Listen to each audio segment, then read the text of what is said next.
예, 우리 성도 간에 문안 인사 나누겠습니다.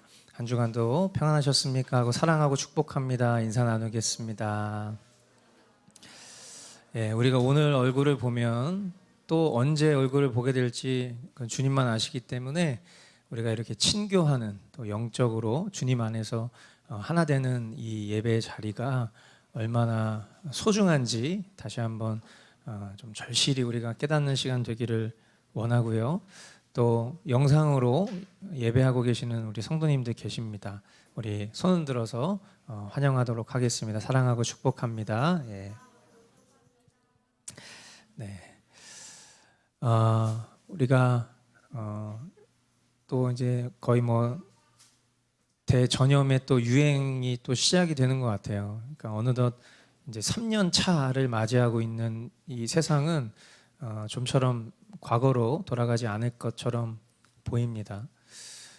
아마도 거듭 이야기하고 있는 것처럼 어쩌면 우리가 어떤 과거의 어떤 좋았던 시절들을 추억했을 때 그 좋았던 시절 안에는 우리가 마음껏 하나님 예배하고 또 정말 믿음의 지체들과 함께 교제하고 그런 것들이 우리에게 너무나 좋았던 과거의 기억일 수 있지만 또 한편으로는 우리가 마음껏 즐기고 먹고 흥청망청 놀았던 그런 시절들에 대한 그리움 때문에 하나님 코로나를 빨리 종식시켜 주십시오. 이런 기도를 하고 있다면 그것은 하나님 보시기에 합당한 기도가 아닐 것입니다. 우리에게 이렇게 오랜 시간 동안 이 전염병을 허락해 주셨다는 것, 이 전염병 스스로가 능력과 권한이 있어서 그 전염병 자체가 계속 효력을 발휘하는 것이 아니라 만사의 주관자 되시고 만물의 주관자 되신 하나님께서 허락하시지 않으면 그 어떤 것도 유지될 수 없는데 이렇게 오랜 기간 이 전염병이 거세졌다가 잠잠해졌다가 거세졌다가 잠잠해졌다가 하는 그 상황들을 통해서 분명 하나님 우리에게 말씀하고 계시는 것이 있다고 생각해요. 최근에 뉴스들을 보니까 해외여행이 다시 급증하고 또 국내 여행 패키지 상품들이 동인할 정도로 많은 이들이 이 코로나 바이러스의 상황에 상관없이 이제는 과거에 내가 즐겼던 삶들을 변함없이 이런 상황 속에서도 나는 그것을 살고야 말겠다라는 그 열심이 참 많이 있다는 것을 보면서 한편으로는 뭐 여행 가는 게 뭐 그렇게 잘못이야 이렇게 생각할 수도 있죠. 저는 뭐 여행을 좋아하는 사람이고요. 그리고 저는 빨리 태국을 가고 싶은 사람이에요. 그런데 한번 생각을 해보는 거예요. 우리가 이런 시간 속에 당연히 주님께 속하지 않은 사람들이야 그런 유혹에 사로잡혀서 과거의 어떤 자신의 이생의 자랑과 즐거움을 그리워하는 마음이 합당하겠지만 우리 하나님의 자녀들이 과연 정말 제대로 하나님 앞에 회개한 적이 있는가? 우리가 요나서 말씀을 요즘에 머스트라이프를 통해서 살펴보면서 정말 오늘 이태정 성도님 기도하셨던 것처럼 이방 왕조차도 하나님 앞에 베옷을 입고 엎드려 회개를 하는데 정작 하나님의 선지자였던 요나는 박농쿨 하나에 하나님 앞에 투덜거리는 모습을 보면서 오늘 살아가고 있는 우리가 어떤 모습인가 다시 한번 생각을 안 해볼 수 없는 거죠. 그랬을 때 이제 뭐 이따가 광고 시간에도 말씀드리겠지만 또 이렇게 처음 4단계라는 것들을 이제 내일부터 시행을 하다 보니까 우리 공동체가 또다시 모여서 예배하는 것이 쉽지 않은 그런 상황을 맞이한 것 같아요. 오늘도 어저께 밤 늦게까지 우리 성도 대표 회의랑 같이 얘기를 하면서 결국에는 오늘도 이제 일부 예배만 드리고 서둘러 각자의 집으로 돌아가는 것으로 결정을 했지만 이런 상황들을 통해서도 우리가 만약에 주님께로 돌이키지 않는다면 과연 우리가 진짜 하나님의 자녀인가 이런 것들을 좀 깊이 생각을 해봐야 되는 부분이라고 생각해요. 그래서 오늘 이렇게 설교에 앞서서 여러분들에게 또 반복적인 권면을 드립니다. 주님께로 함께 돌이키시기를 원합니다. 아멘이시죠? 예, 당연히 저도 포함되어 있어요. 우리 모두가 오늘 더욱 주님께로 돌이켜야 할 때입니다. 주님께로 돌이킨다는 건 그냥 어떤 허공에 돌아서는 것이 아니에요. 명백히 우리가 돌아서야 될 분이 계시고요. 그리고 그분 앞으로 돌아선다는 것은 우리의 삶의 태도를 명확히 하는 것일 뿐만 아니라 그분의 말씀 가운데 거하는 것입니다. 우리가 하나님의 자녀인데, 하나님의 백성인데 하나님의 말씀 앞에 살지 않는다라는 건 그건 하나님의 백성이 아니에요. 그러므로 우리가 하나님께 돌이켜야 된다는 것은 하나님 말씀 앞으로 나아가 엎드리는 것입니다. 아멘이시죠? 예, 주님께로 더욱 회개하는 은혜가 우리 머스트 공동체 가운데 있기를 주님의 이름으로 축원드립니다. 우리 다시 한번 우리 옆에 있는 지체들 바라보면서 주님께로 돌이킵시다 라고 서로 권면하도록 하겠습니다. 네, 책임 있는 말입니다. 주님께로 돌이키는 것. 자, 오늘 창세기 강의 17번째 시간입니다. 샘의 장막에서 살게 하시고 라는 말씀의 제목 가지고 창세기 9장 18절부터 29절까지 말씀 같이 보도록 하겠습니다. 18절부터 19절까지 우리 두 절 말씀 한 목소리로 읽겠습니다. 하나님 말씀입니다.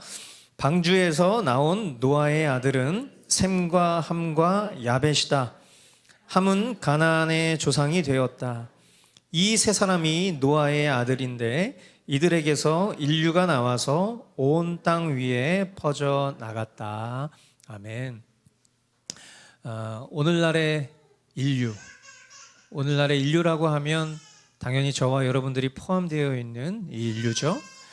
이 인류는 이 성경이 기록하고 있는 바 노아의 세 아들인 셈과 함과 야벳으로부터 나왔다고 기록을 하고 있습니다. 이것은 인류 기원에 대한 아주 중요한 지식이 됨과 동시에 이제 우리가 다음 주에 살펴보게 될 창세기 10장에 나오는 열방의 목록과 연결이 됩니다. 특별히 함에 대해서 성경이 이야기를 하면서 뭐라고 표현하고 있냐면 함은 가나안의 조상 이렇게 표현을 합니다. 우리가 이어질 22절에도 보면 가나안의 조상 함 이렇게 기록을 하고 있고요.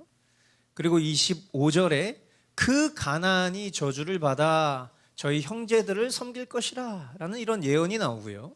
그리고 26절 27절에 보면 가나안이 셈의 종이 될 것이라는 말씀들을 통해서 가나안의 조상이 함이라는 것을 여러 차례 반복하여서 기록하고 있음을 봅니다. 이것은 몇 가지 중요한 의미가 있어요. 뭐냐면 가나안 땅의 원주민, 그러니까 우리가 이제 인식을 할 때 가나안 땅 하면 이제 이방 민족들이 정착하여 살고 있는 땅, 우리가 이렇게 인식을 하고 있는데 실제 가나안 땅의 원주민이 누구냐는 거죠. 누구의 자손이냐라는 아주 중요한 의미를 우리가 되짚을 수 있는 것이고요. 그리고 왜 그들이 그 가나안 땅에 거하고 있었던 그들이 저주를 받아 전멸되어야 하는가에 대한 이유에 대한 중요한 근거이기도 하고요.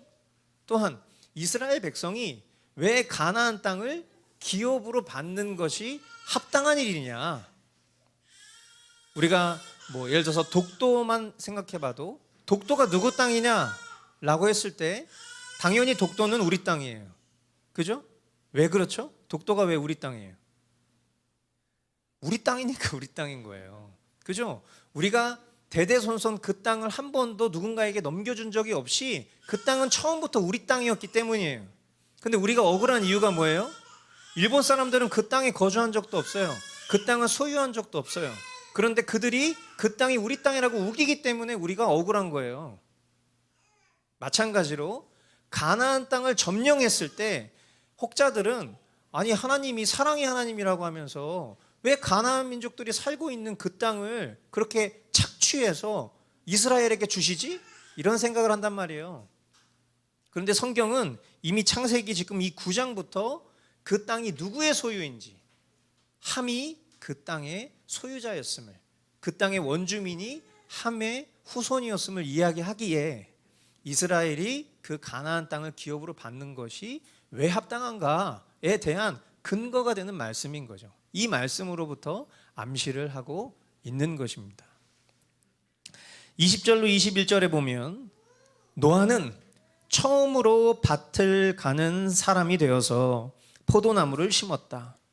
한 번은 노아가 포도주를 마시고 취하여 자기 장막 안에서 아무것도 덮지 않고 벌거벗은 채로 누워 있었다. 자, 이 말씀을 보면 심플하게 이렇게 생각해 볼 수 있어요. 홍수 심판 후에 이제 새롭게 재창조된 이 세상 가운데에서 첫 농사를 짓는 사람이 노아죠. 노아는 포도원을 만들었어요. 그리고 그 포도원에서 수확한 그 포도를 통해서 포도주를 만들어서 마십니다. 성경은 포도주에 대해서 긍정적으로 이야기할 때가 있지만 포도주의 위험성, 즉 특별히 술에 취한 상태가 되면 인간은 죄에 대해서 쉽게 노출된다라는 것에 대해서 엄중하게 경고를 합니다. 그러니까 우리가 보통 잘 모르시는 분들이 어떤 술 먹는 문제에 대해서 성경이 어떻게 얘기를 하고 있냐? 성경에는 술 먹지 말라는 말이 없어. 술 취하지 말라고 그랬을 뿐이지. 이제 이렇게 얘기를 하시는 분들이 계신데요. 술 취하지 말라고 얘기한 그 본문은 사실 술 먹는 문제에 대해서 이야기하고 있는 게 아니에요. 술 취하지 마라. 이는 방탕한 것이니 성령 충만함을 입으라. 이렇게 성경이 표현하고 있죠. 우리가 술을 먹고 술에 취하면 술의 지배를 받잖아요. 그것을 비유로 설명을 해서 성령 충만함이 얼마나 중요한 일인가를 설명하기 위해서 술을 얘기한 것뿐이지 술을 먹고 안 먹고의 문제를 이야기하기 위해서 그 본문을 얘기한 게 아니란 말이죠. 그리고 성경은 술이라는 단어뿐만이 아니라 포도주, 독주 이런 형태의 다양한 술을 표현하는 단어들이 있는데 잘 모르시는 분들은 이제 술 이렇게 검색만 해보고 나오는 것 가지고 거봐 술 먹지 말라고 안 했잖아 그러면서 이제 자기의 어떤 그 죄성을 발휘하고 싶은 근거로 그런 근거들을 삼지만 성경은 술에 대해서 대체적으로 아주 부정적인 반응들을 가지고 있어요. 그런데 그것에 대해서 어떻게 보면 처음 성경이 이야기하고 있는 부정적인 내용을 담고 있는 에피소드가 바로 지금 이 내용이에요. 성경에 보면 나실인이나 직무를 수행하는 제사장이나 또 중요한 결정권자들, 그러니까 리더들이 되겠죠. 이런 사람들은 특별히 술 취하지 말아야 할 대상으로, 술을 입에도 대지 말아야 될 대상으로 이야기하고 있어요. 뿐만 아니라 신약 시대에 넘어오면 교회의 집사들, 우리 공동체 안에 모범이 되고 칭찬받아 마땅한 일꾼을 세울 때에 그 사람이 술을 즐겨하는 사람이에요. 막 SNS에 오늘은 난 와인바에서 여유를 즐겼다. 뭐 이런 거 사진 올리는 사람 우리가 집사로 뽑을 리가 없잖아요. 그렇죠? 늘 경건한 삶을 살고 술 먹는 삶을 멀리하는 사람들을 우리가 평상시에 눈여겨보면서 아, 저 사람은 참 신실한 삶을 사는 사람이야. 그걸 눈여겨봤다가 우리가 성도 대표를 뽑을 때도 그렇게 뽑는 거예요. 그 누구도 술 먹는 것을 우리 스스로가 합당히 여기는 것처럼 그렇게 막 주장하는 사람들은 없어요. 노아가 실수를 했죠. 술을 과도하게 먹은 거예요. 그러다 보니까 노아가 술이 취해서 벌거벗은 채 누워있게 된 거죠. 우리가 이런 장면들이 별거 아닌 것 같지만 이제 하나님께서 처음 창조하셨었던 인간으로부터 지금 이 노아의 시대까지 오는 이 과정 속에서 인간의 그 본성이 부패해서 얼마나 쉽게 범죄에 노출되는 존재가 되어버렸는지를 보여주는 첫 사례인 거예요. 그죠? 처음 하나님이 우리를 창조하셨을 때는 죄와는 거리가 먼 존재였지만 아담과 하와의 타락 이후에 급속도로 이 세상이 죄에 노출되고 죄에 쉽게 범할 수밖에 없는 존재로 타락한 이후에 하나님께서는 그 모든 것들을 다 심판하시고 새로운 재창조의 첫 인물로 노아의 삶을 주목하고 계신데 이제 그 노아는 죄를 스스로 컨트롤할 수 있는 능력이 쉽지 않은 존재가 되어버린 것을 보여주고 있는 거예요. 술 먹었어요. 거기에 쉽게 실수할 수밖에 없는 존재가 되어버린 장면을 보는 거죠, 우리가. 그런데 우리가 놀라운 것은 노아는 우리가 잘 아는 것처럼 하나님 앞에 의롭다는 칭호를 받는 사람이잖아요. 그죠? 그러나 그런 의롭다는 칭호를 받은 존재임에도 불구하고 그 역시도 언제든지 상황과 환경만 맞으면 죄에 노출될 수 있고 죄에 빠질 수 있는 연약함이 있다라는 거예요. 그러니까 경건한 노아의 술 취함과 그리고 그의 실수를 통해서 우리는 당연히 우리 참된 그리스도인들이라면 전통적으로 술을 먹지 않는 것이 바른 신앙인의 태도라는 그 관점을 우리는 이어가야 되는 거예요. 아니, 외국 사는 사람들은 술에 대해서 관대하던데요. 미국 사는 사람들은 크리스찬들인데도 술 먹던데요. 영국에 사는 청교도들도 담배 피던데요. 여러분, 그거는 지극히 작은 사례일 뿐이에요. 어느 나라든지 경건한 신자들은요, 결코 그렇게 음주를 하지 않고 흡연하지 않습니다. 그러나 우리가 어떤 그런 일부의 사례들을 보면서 그들의 문화 속에서는 그게 죄가 아니니까 그들은 그것을 마음껏 즐기더라고요. 그러니까 우리도 죄책감을 느끼지 않으면 괜찮은 거 아니에요? 이런 식의 논리를 되게 펴고 싶어 하는 거죠. 그러니까 써야 될 믿음에는 믿음을 쓰지 않고 쓰지 말아야 될 것에 굉장한 신뢰를 부여하는 것이 우리의 이 존재적 죄성이 그런 거예요. 기독교의 참된 바른 전통은요, 술을 먹지 않는 겁니다.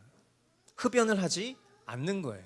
그러니까 뭐 이런 얘기 하면은 또 흡연보다 더 안 좋은 게 카페인 섭취이기 때문에 커피 먹는 것도 죄입니다. 콜라 먹는 것도 죄예요. 이게 이제 실제 외국에서는 이런 논쟁들이 되게 많아요. 그러니까 나한테 술 먹는다고 뭐라고 하지 마. 내가 담배 핀다고 뭐라고 하지 마. 난 그럼 너 커피 먹는 거, 정크푸드 먹는 거 그거 갖고 얘기할 거야. 똑같이 몸에 해로운 거야. 이런 식으로 주장하는 게 서구권에서는 굉장히 교회 안에서 비일비재한 논쟁이에요. 그러니까 이런 논쟁 하고 싶지 않으니까 그냥 각자가 죄짓도록 마음껏 내버려 두자, 이런 정서가 있는 거죠. 그게 인디비주얼, 어떤 개인성을 보장하는 어떤 그런 형태로 아주 개인주의적 형태의 신앙이 점점 확산되고 있는 모습들이 그런 것들이죠. 공동체는 그런 것이 아니에요. 누군가가 죄에 빠져 있거나 누군가가 성경이 이야기하고 있는 관점대로 살지 않으면 그게 어색한 거고 그게 이상한 거예요. 그리고 그에게 사랑의 겉면으로 근데 우리가 배운 말씀대로라면 이런 모습은 합당하지 않은 거 아니야? 라고 이야기해 줄 수 있는 게 진짜 사랑이죠. 그것을 어떤 관계가 불편해질까 봐 이야기하지 않는 것은 공동체가 아닌 것입니다. 조금 이야기가 많이 벗어났는데요. 우리가 이제 이 노아의 연약함을 통해서 분명한 것은 스스로, 우리 자신 스스로 나를 대단히 신뢰하는 것, 그거는 오히려 그리스도인으로서 살아가는 태도가 아니에요. 우리는 삶과 늘 우리 자신을 돌아봐야 될 존재죠. 성경은 그렇게 우리에게 권면하고 있잖아요. 우리 자신을 삶과 늘 돌아봐야 돼. 돌아본다는 건 무슨 말이에요? 신뢰할 수 없는 대상이라는 거예요. 우리가 누군가가 죄에 빠져서 실수를 하게 되면 그 사람을 향한 정죄의 칼날은 굉장히 매섭습니다. 그런데 그 칼날을 자기 자신에게 들이댈 줄을 몰라요.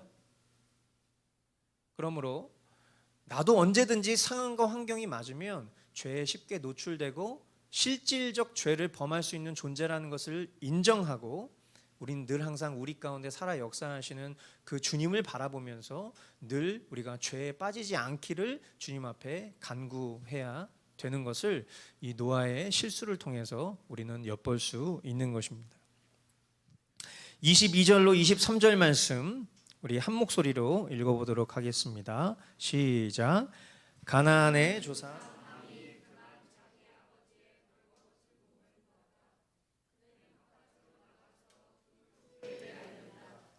셈과 야벳은 겉옷을 가지고 가서 둘이서 그것을 어깨에 걸치고 뒷걸음쳐 들어가서 아버지의 벌거벗은 몸을 덮어드렸다.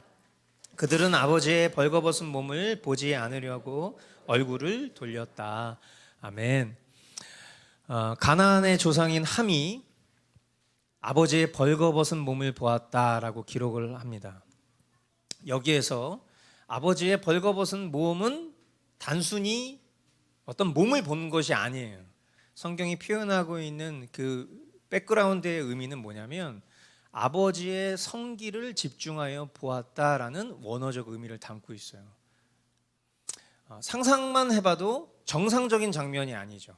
그렇죠? 술에 취한 아버지의 나체를 보고 있는데 그 함이 아버지가 지금 술이 많이 취하셨구나. 빨리 덮어드려야지. 이게 우리가 생각하는 정상이에요.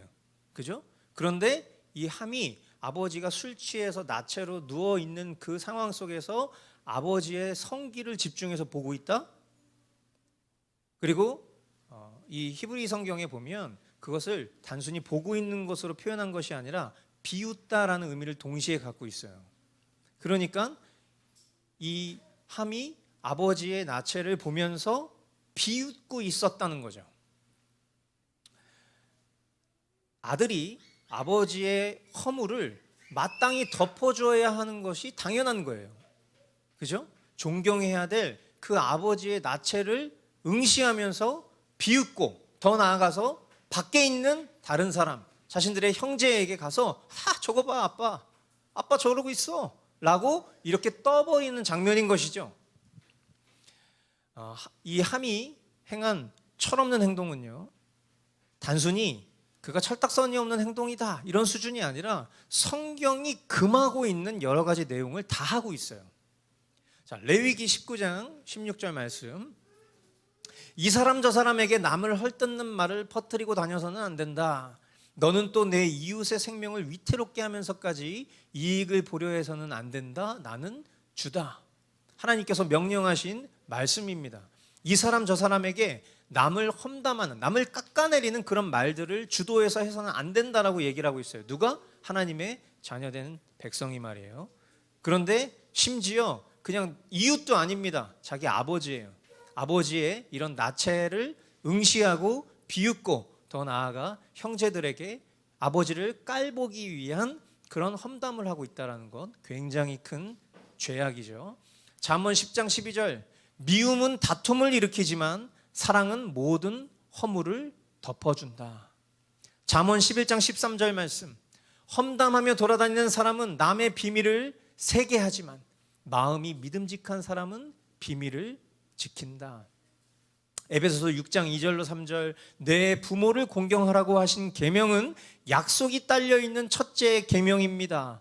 내가 잘되고 땅에서 오래 살 것이다 하신 약속입니다. 여러분, 장수하고 싶으시죠? 오래 살고 싶잖아요. 그죠?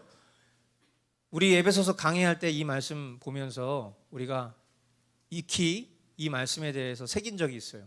내 부모를 공경하라라는 계명, 하나님이 10계명으로 허락하신 그 계명 중에 이 내 부모를 공경하라는 계명에는 플러스 옵션이 딸려 있는 거예요.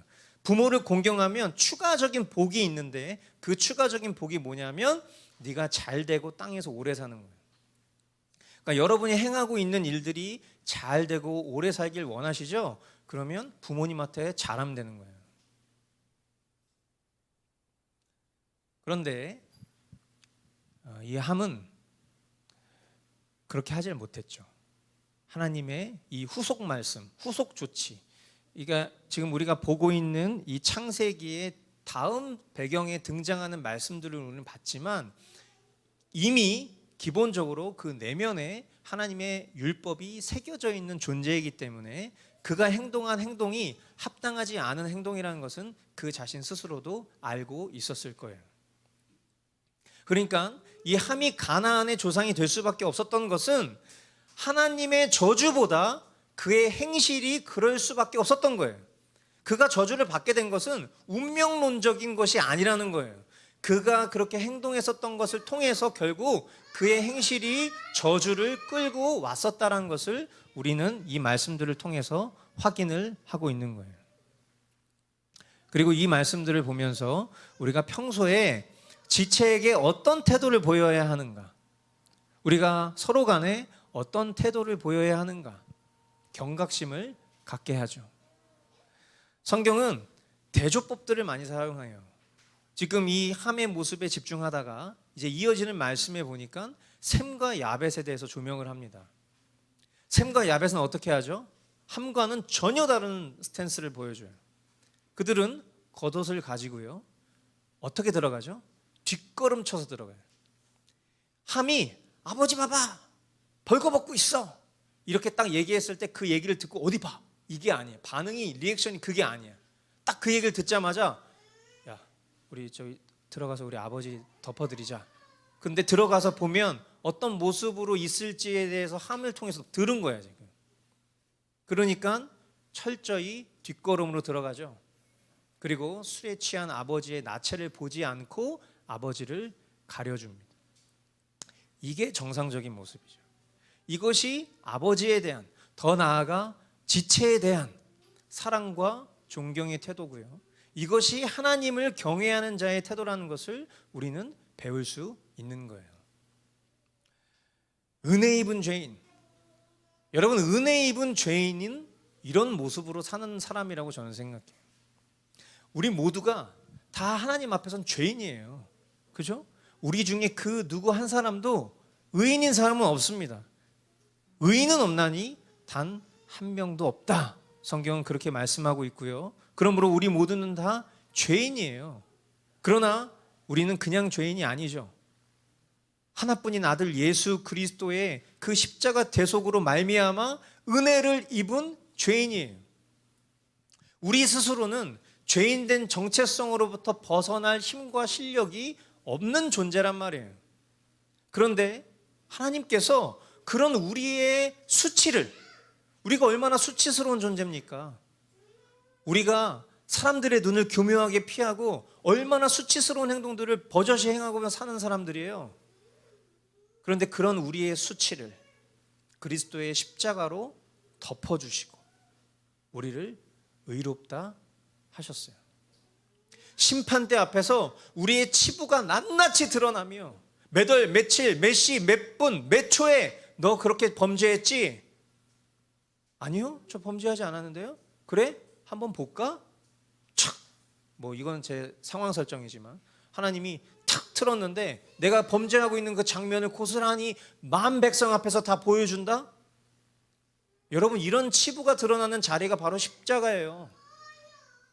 그런데 그 십자가를 통과하지 않은 사람들은요, 세상 끝날에 이와 같은 낱낱한 심판을 받게 되는 겁니다. 그러나 우리가 받아야 될 그 심판을 그리스도 예수께서 십자가 위에서 다 치르신 거예요. 내가 받아야 될 그 수치를, 내가 받아야 될 그 고난을, 내가 받아야 될 심판을 예수 그리스도께서 십자가 위에서 다 이루신 거라고. 저와 여러분들은 영원한 사망에 이를 수밖에 없었는데 전적인 하나님의 은혜로 덮여진 거예요. 우리가 한 게 있습니까? 아무것도 없어요. 이 사실을 깨달은 자라면 어떻게 살아야 되는지에 대한 태도를 우리는 볼 수 있는 거예요. 은혜를 입었어요. 노아의 자녀들도 그저 아버지인 노아의 말씀에 순종해서 방주에 올랐을 뿐입니다. 그리고 모든 인류가 다 물 위에, 물 아래 잠기는 그 엄청난 심판 속에서 이들은 살아남았어요. 그들도 죽었어야 됐는데 살아남았단 말이에요. 은혜 입은 죄인이죠.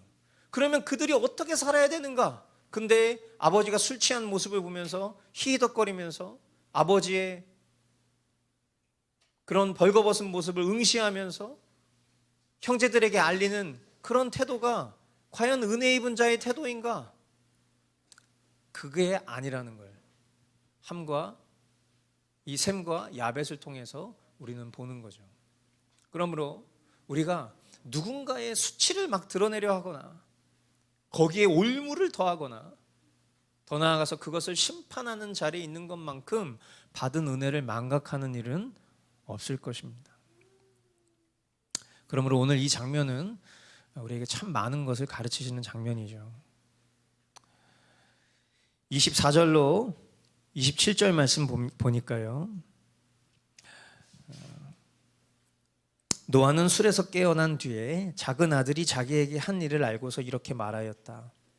가나안은 저주를 받을 것이다. 가장 천한 종이 되어서 저의 형제들을 섬길 것이다. 그는 또 말하였다.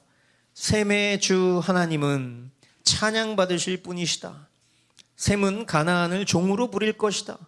하나님이 야벳을 크게 일으키셔서 셈의 장막에서 살게 하시고 가나안은 종으로 삼아서 셈을 섬기게 하실 것이다.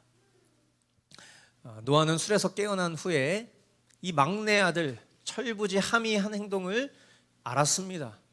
그리고 가나안의 조상인 함을 저주합니다. 그러니까 이 시점부터 함이 가나안의 조상이 된 거예요.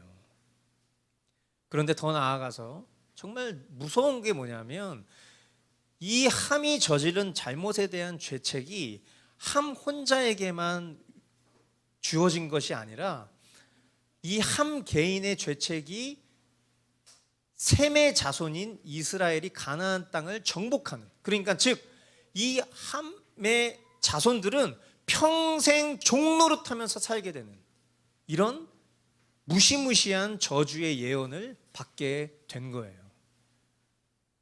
그러니까 이 아주 단순하게 보이는 실수, 제가 왜 이것을 단순하게 보이는 실수라고 얘기했냐면 함에 대해서 설명을 할 때 함이 지금 이 족보상으로 보면요, 이제 설명을 이렇게 성경이 표현하고 있는 순처를 보면 셈, 함, 야벳 이런 식으로 표현하고 있어요. 그런데 실제 이들의 어떤 그 형제 서열로 보면 함이 막내거든요. 그랬을 때 이제 중요도 차원에서 성경이 보통 인물들을 기록하기 때문에 뭐 브리스길라, 아굴라 이렇게 표현하는 것처럼 브리스길라가 여자인데도 불구하고 중요하니까 앞에서 얘기하는 거랑 똑같은 개념이에요. 그러니까 셈, 함, 야벳 했을 때 지금 여기서 굉장히 중요한 포커스는 셈이거든요. 그런데 두 번째로 함을 얘기하고 있어요. 함이 뭘 중요하냐면 반대급부적인 측면에서 중요한 거예요. 함처럼 살면 안 되는 거예요. 그런데 이 함이 어떻게 됐냐? 이 함은 이 아버지 앞에 철없이 행동했지만 그 철없이 행동한 그 죄도 하나님 보시기에 죄라는 거예요. 그러니까 우리가 이 정도는 누구나 다 짓고 사는 거잖아, 이렇게 사소하게 생각하는 죄성이 얼마나 큰 대대손손의 저주로 이어지는지 이 말씀을 통해서 엄중하게 성경은 경고하고 있어요. 죄에 대해서 우리가 너무나 쉽게 용인하는 태도들이 얼마나 엄청나게 상상할 수 없는 후대의 죄책으로 이루어지는가, 이런 것들을 보여주는 거예요. 함 한 명의 잘못이었는데 함의 자손들이 평생 이 셈, 이 형의 이 이스라엘 백성의 노예로 살게 된다. 엄청나게 큰 나비효과 같은 거죠. 더 나아가 우리는 부모와 자녀의 연관성에 대해서도 배우는 거예요.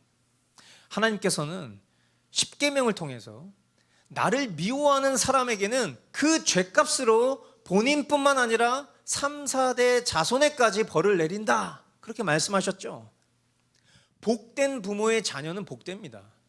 그런데 저주받은 부모의 자녀는 저주를 받는 거예요. 부모가 범죄하면 그 자녀들에게 화가 미치는 거예요. 그것을 우리는 성경 여기저기서 봅니다. 그러므로 우리가 바른 신자된 부모라면 자식을 위해서라도 우리는 조심해야 돼요.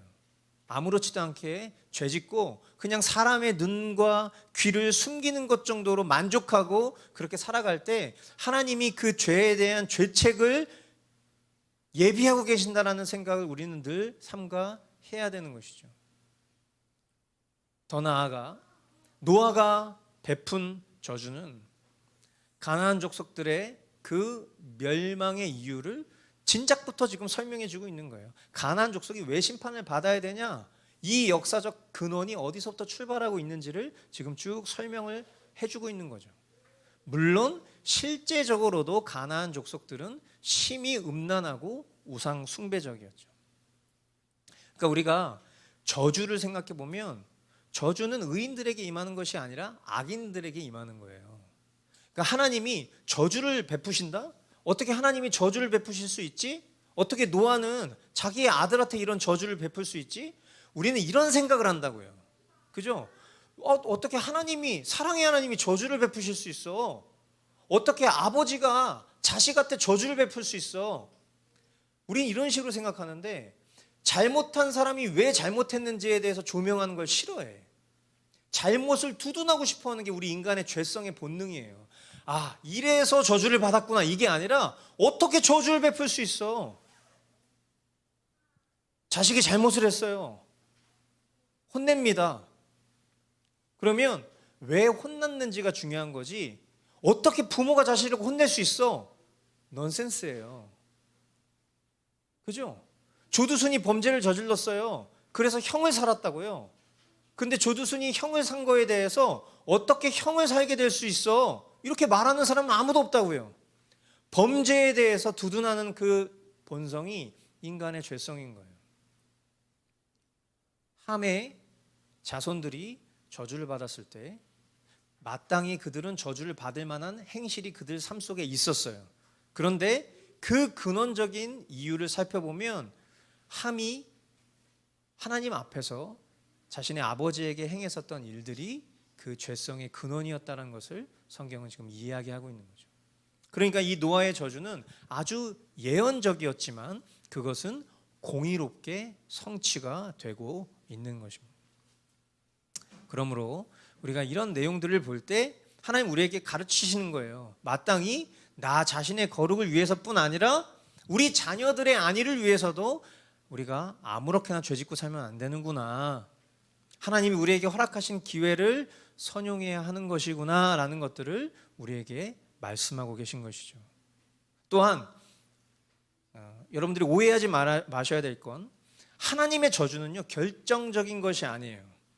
이 말은 무슨 말이냐면 하나님이 저주를 하셨어도 그 저주를 받은 당사자가 참된 회개와 참된 믿음으로 나아가면 그 하나님의 저주를 피할 수 있는 것을 우리는 성경을 통해서 여기저기서 보는 거예요. 그러니까 저주를 잘못된 운명론처럼 이것을 오해해서는 안 되는 거예요. 그러니까 가나안 백성이 심판을 받았을 때 가나안 백성이 심판을 받은 것은 그 조상인 함이 잘못했기 때문에 그거는 피할 수 없는 운명이었던 거야. 이게 아니라는 거예요. 그런 저주를 받았어요. 그러면 함을 비롯해서 함의 자손들이 하나님께로부터 받았던 그 저주를 기억하고 하나님께로 돌이켜 회개하면 하나님은 그 저주를 거두실 수 있는 분이에요. 그런데 그들은 여전히 음란하고요. 그들은 여전히 우상숭배를 했던 거예요. 그래서 저주를 받은 거예요. 저주의 예언이 실현된 거예요. 하나님의 공의로. 이해가 되십니까? 그러니까 우리가 이런 말씀들을 통해서 아까 제가 말씀 서두에 말씀드린 것처럼 지금 우리가 살아가고 있는 이 시대 가운데 하나님 우리에게 계속 기회를 주고 계세요. 돌이키라고, 회개하라고. 너 계속 예전에 살던 것처럼 계속 살면 죽는다고. 코로나 바이러스 걸리는 게 그렇게 무서운 일이지만 영원히 죽는 것보다 무서운 일은 아니에요. 우리 양진규 선교사님 사역하시는 교회의 교우였던 한 부부가 방콕에서 지금 살고 있는데 그들이 코로나 바이러스에 걸렸어요. 그래서 이제 병원에 가면 이제 태국에서는 이제 코로나 바이러스 치료하는데 치료비만 1,000만 원 정도 들기 때문에 병원에 갈 수도 없고 검사를 해주지도 않고 외국인들은 치료도 안 해줘. 그러다 보니까 이제 그냥 집에서 끙끙 앓고 그냥 진통제 먹고 또 이제 이게 폐렴이다 보니까 폐렴약 구하려고 여기저기 돌아다니고 그래요. 근데 참 고무적이고 감사한 건 이들이 질병에 놓여져 있을 때 오히려 더 하나님을 찾더라는 거지. 하나님의 얼굴을 더 구하고 아픈 몸을 이끌고 말씀 앞으로 나온다는 거지. 저는 이런 모습들이 참 귀하고 감사하다고 생각이 드는 거예요. 그러니까 우리에게 주어진 이런 어려운 상황 속에서 그 상황을 어떻게 대처하느냐, 그 상황 속에서 어떻게 하나님 앞에 태도를 취하느냐가 우리가 하나님께 속해 있는지 아닌지를 확인할 수 있는 기회라는 거예요. 우리가 이렇게 어려운 시대를 살고 있습니다라는 얘기를 계속 반복적으로 하는 게 중요한 게 아니라 이 어려운 삶 속에서 내가 어떤 방향으로 지금 살고 있는지가 중요한 거라는 걸 다시 한번 이 말씀들을 통해서 우리는 되짚어 봐야 되는 거예요. 또 반대에서 성경이 이야기를 하죠. 노아가 셈을 축복을 합니다. 근데 여기서 축복을 하면서 굉장히 멋있는 표현을 쓰는데 뭐라는 표현을 쓰냐면 셈의 주 하나님은 이렇게 표현해요. 우리 아까 찬양했을 때 내 삶은 주의 것 이렇게 표현했죠. 우리 믿음의 고백이에요. 그죠? 그런데 마치 이 블레싱 하는 이 아버지가 이 자녀를 축복할 때 너의 삶의 주인은 이미 하나님이시다. 이렇게 확정적 선포를 던지고 있는 거예요. 굉장히 복된 표현이에요. 셈의 주 하나님께서 만복의 근원이십니다. 아멘이시죠? 하나님께서만 인간에게 복을 주실 수 있어요. 여러분, 우리는 하나님 앞에 복 받기를 좋아해요. 그죠? 하나님 복 주시옵소서, 주시옵소서. 이게 뭐 모든 기도의 거의 우리의 핵심적 코멘트 아닙니까? 그죠? 주시옵소서, 주시옵소서. 근데 그 수많은 복들을 다 뒤로 하고 최종적으로, 결정적으로 딱 뭐 하나만 남는다면 여러분들 뭐 선택하시겠어요? 하나님이 솔로몬 왕에게 너 무엇을 갖길 원하느냐? 여러분, 하나님이 우리에게 동일하게 질문하시면 여러분들 뭐 갖기 원하세요?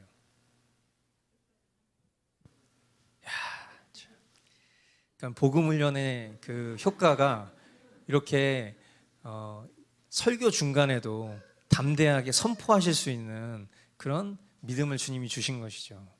예. 근데 이제 정답을 얘기하셔서 제가 할 말이 없어졌어요. 그렇죠? 우리 이태정 성도님께서 끝까지 주님과 함께하는 삶 이렇게 말씀하셨는데 우리의 삶의 맨 끝자락이 여러분 우리가 갖고 소유하고 누리고 싶어하는 것들을 우리가 하나님 앞에 나열하고 있다면 죄송한 얘기인데 아직 참된 복을 발견하지 못하셨어요. 우리 삶에 있어서 완전하고 획기적이고 압도적이고 전적인 복이 있다면 그것은 하나님이 함께 하시는 것입니다. 아멘. 하나님께서 셈과 함께 하시니 셈이 복을 받은 사람이 된 거예요. 아멘. 복을 받은 사람은요, 즉 하나님이 함께 하시는 사람은요, 그 복을 전할 수밖에 없습니다. 그러므로 셈의 후손을 통해서 하나님의 복은 인류 역사 가운데 흘러왔어요. 이스라엘 민족은 셈족이었죠. 그 족속을 통해서 우리의 구주 되신 약속의 본체가 되신 예수 그리스도께서 오신 것입니다. 아멘. 놀라운 일이에요. 뿐만 아니라 노아는 야벳도 축복합니다. 야벳에게는 어떤 복을 주냐면 창대케 되는 복의 말씀이 선포가 돼요. 크게 일으키셨다라는 표현이 등장하는데 이것이 우리가 되게 좋아하는 그런 번영과 번성의 의미로 해석해 볼 수 있는 거죠. 그런데 이것도 하나님의 구속사적 관점에서 어떻게 펼쳐지는지 정말 놀라울 뿐이에요. 말처럼요, 이 야벳 족속은요 창대케 됐어요. 그래서 이 야벳의 후손들이 이방 문명들을 건립한 자들로 이제 우리가 창세기 10장에 나오는 열방의 목록을 보면 확인할 수 있어요. 제가 다음 주 설교 때는 그 지도를 펼쳐서 여러분들에게 보여드리면서 설명을 드리겠지만 놀라운 것은 이 야벳의 민족들이 이제 서구 문명을 개척한 사람들로 확장되어져 나아가는 거죠. 그런데 야벳에게 플러스 옵션이 주어집니다. 그게 뭐냐면 셈의 장막에 살게 하시고 이런 표현을 써요. 셈의 주 하나님은, 즉 하나님과 동행하는 복을 누렸던 그 셈과 동일한 복을 야벳도 경험하게 되는 거예요. 하나님이 함께 하시는 복에 동참하게 될 것을 암시하는 것이죠. 근데 이것이 어떻게 확장됩니까? 이것이 바로 이방인들이 구원받게 될 것에 대한 예언의 성취인 거예요. 놀랍게도 야벳의 자손들인 유럽 사람들이 셈의 자손인 그 유대인들이 전한 예수 그리스도를 믿고 구원을 얻게 되어서 하나님과 함께 하게 된 것이죠. 그들은 셈의 장막, 곧 셈의 자손인 유대인들에 의해 시작된 교회에 들어오게 된 것입니다. 정말 놀라운 하나님의 복의 약속, 예언의 말씀이 아닐 수 없는 것이죠. 할렐루야. 여기까지 오는 동안 우리는 인류 역사의 한 인물과 그리고 그 인물의 가정들 사이에 오고 가는 말들 그리고 사소한 행동들 가운데 얼마나 놀라운 하나님의 언약이 담겨져 있는지, 얼마나 놀라운 하나님의 역사적 성취가 있는지를 보면서 우리가 오늘 하나님 앞에서 어떤 말을 하고 무엇을 붙잡고 사는지, 우리의 삶을 통해서 하나님의 역사가 어떻게 이루어가고 있는지를 생각해 본다면 참으로 우리 삶의 모든 순간순간에 우리가 전심을 쏟지 않을 수 없구나라는 것을 깨달을 수 있는 것입니다. 아멘. 여러분, 이것이 그냥 우리에게 단순한 깨달음과 그냥 어떤 놀라운 은혜 정도 수준에 머무는 것이 아니라 이것을 여러분들 우리가 우리의 삶 속에 경험하면서 살 수 있는 은혜가 있기를 바랍니다. 아멘. 마지막 28절로 29절 우리 한 목소리로 읽도록 하겠습니다. 시작.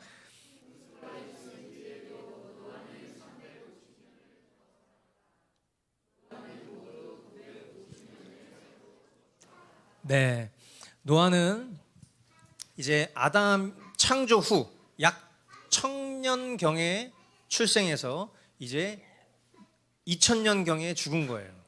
그러니까 그가 인류 역사에 있어서 굉장히 중요한 획을 그었죠. 그러니까 창세기 5장으로부터 시작한 그 계보가 이제 완성이 된 것입니다. 우리가 이제 어떤 이 하나님의 역사의 흐름을 생각해 볼 때 이제 이 노아 인물 이후에 성경이 조명하고 있는 인물이 이제 아브라함이죠. 근데 그 아브라함의 부친이 누구예요? 데라인데 그 아브라함의 부친 데라가 노아와 약 한 130년 정도 교제할 수 있었던 시간이 이제 연대기로 따져보면 우리가 살펴볼 수 있는 거죠. 그러니까 노아의 생존 때와 이 아브라함의 부친 데라가 공존했었던 시기가 약 128년, 130년 정도가 이렇게 교차되는 지점이 있는 거예요. 그러면 이 시간들을 통해서 이 아브라함에게까지 하나님의 역사가 생생하게 전달되는 것은 결코 어려운 일이 아니죠. 노아가 믿는 하나님이 아브라함의 아버지인 데라에게 흘러가고, 그리고 그 데라가 아브라함에게 이 인류의 조상이었던 노아, 그리고 그 이전의 아담과 하와로부터 어떤 일들이 있었는가를 생생하게 전달해 줄 수 있는 것은 아주 어려운 일이 아니었을 거예요. 그렇게 이 기록이 하나님의 역사를 경험한 이들을 통해서 수천 년을 그렇게 흘러온 거죠. 언제까지? 지금 이 순간까지. 그래서 지금 이 시간 우리에게 하나님이 이 말씀 우리에게 전하고 계신다면 이것은 우리에게 명확하게 말씀하신 너무나도 분명한 구원의 기회요, 회개의 기회요, 하나님을 기쁘시게 할 교훈을 얻는 소중한 기회라는 것을 여러분 깨달으실 수 있어야 되는 거예요. 제가 말씀의 제목을 정할 때 항상 어떤 창의적인 제목을 정하는 것이 아니라 우리가 읽었었던 성경 구절 안에 있는 문장을 그대로 제목으로 옮깁니다. 오늘 말씀의 제목이 뭐냐면 샘의 장막에서 살게 하시고예요. 샘의 장막이 뭐겠어요? 하나님과 동행하는 삶이죠. 아멘이십니까? 샘의 장막의 특수성은 아무것도 아니에요. 샘의 장막에 대해서 특별히 기술하고 있지도 않아요. 샘의 장막은 그저 하나님과 동행하는 것을 표현했을 뿐이에요. 이 하나님과 동행하는 삶이 저와 여러분의 삶이 되는 것을 주님이 오늘 가르쳐 주고 계시는 거예요. 결론이 이거예요. 주님과 동행하라는 거예요. 그것이 우리가 바라고 소유할 수 있는 가장 큰 복이라는 것을 이 말씀을 통해서, 이 셈과 함과 야벳의 행동의 결과를 통해서 우리에게 교훈하고 있는 것입니다. 여러분, 제가 거듭 말씀드리지만 우리에게 이렇게 예배할 수 있는 기회는 당연히 주어지는 것이 저는 아니라고 생각해요. 분명 주님이 오실 때가 가까우면 가까울수록 우리는 더 모여서 예배할 수 없는 때가 올 것입니다. 지금 우리에게 허락하신 이 기회가 하나님 우리에게 얼마나 중요한 것을 가르치고 계시는지를 꼭 기억하셔야 돼요. 복잡하지 않아요. 우리에게 제일 중요한 것은 무엇을 행하는 행실도, 어떤 나의 열심도, 나의 계획도, 그런 것들이 중요한 게 아니에요. 우리에게 정말 중요한 것은 우리의 존재, 내가 주님과 동행하는지 아닌지, 주님은 그것을 우리에게 원하시지 우리가 무엇을 행하는지, 물론 당연히 우리가 행하는 행실이 우리가 주님과 동행하는 삶을 표현하는 것이지만 때론 우리의 그 행함이 주님과 동행하지 않는 열심인 게 얼마나 많습니까? 오늘 우리가 이 말씀을 통해서 내가 주님과 동행하는 자라면 어떤 태도로 살 수밖에 없는지를 보여주셨어요. 공동체에게 허락된 선포된 말씀은 아주 오피셜한 말씀이에요. 이것은 우리 공동체 모두의 상황과 환경이 다 각 사람이 다 다르지만 그러나 이 머스트 커뮤니티 교회라는 공동체에 속해 있는 오늘 이 예배에 함께하는 모든 이들에게 하나님이 공식적으로 선포하신 말씀이에요. 여러분 주님과 동행하시기 바랍니다. 그 동행의 실제는 주님의 말씀 가운데 거하는 것임을 꼭 기억하시고 하나님의 말씀 가운데 거하는 일을 소홀히 여기는 그런 범죄를 우리가 그만할 수 있는 그 은혜가 있기를 주님의 이름으로 축원드립니다. 기도하겠습니다. 사랑하는 주님 감사합니다.